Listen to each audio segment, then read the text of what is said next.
Praise the lord. ఈ దిన దేవుని వాగ్దానము.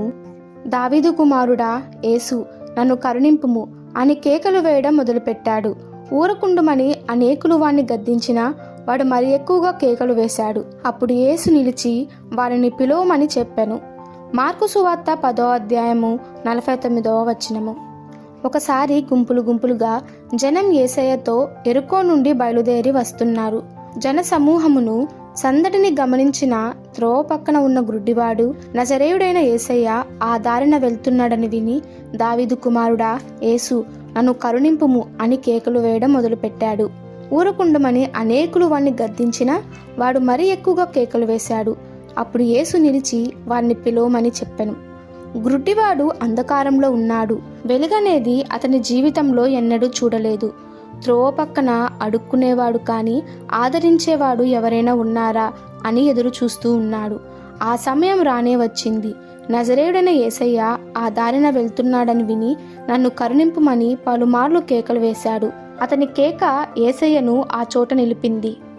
ఆయన తనను పిలిచిన వెంటనే వాడు తన బట్టను పారవేసి దిగున లేచి యేసయ్య వద్దకు వచ్చాడు.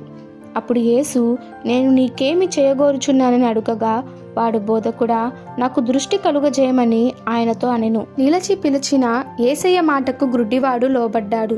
దిగున లేచి ఆయనను సమీపించాడు. కరుణించిన యేసయ్య ఏమి కావాలి అని అడిగాడు. అంధకారంలో ఉన్న గ్రుడ్డివాడి నిరీక్షణ ఫలించింది.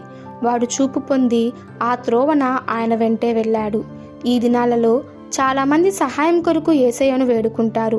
ఆశించినది పొందాక వారి దారిన వారు వెళ్ళిపోతూ ఉంటారు. అందుకే వారి జీవితాలలో ఏ ఆశీర్వాదము నిలిచి ఉండటలేదు. మనల్ని యేసయ్య నీకు ఏమి కావాలి అని అడుగుతున్నారని మనం గుర్తిస్తున్నామా? దేవుని బిడ్డలారా, ప్రజల పట్ల యేసయ్య ప్రత్యక్షపరిచిన ఆయా గుణగుణాలు మనందరికీ తెలుసు. ఆయనను సమీపిద్దాము. మనకు కలిగే ఆటంకాలను తొలగించి, మనల్ని ప్రేమించి, మనకు ముందుగా నడిచి మార్గాన్ని సరళత చేస్తున్నాడు. ఇంకా ఆలస్యం దేనికి? వెంటనే విశ్వాసంతో ఆయనను మనకు ఏమి కావాలో అడుగుదాము. అప్పుడు ఆయన చిత్తానుసారముగా మనకు దయచేస్తాడు. ఈ దిన దేవుని వాగ్దానము మనందరి జీవితంలో నెరవేరలాగున ప్రభు కృప మనకి తోడై ఉండునుగాక. ఆమెన్. God bless you.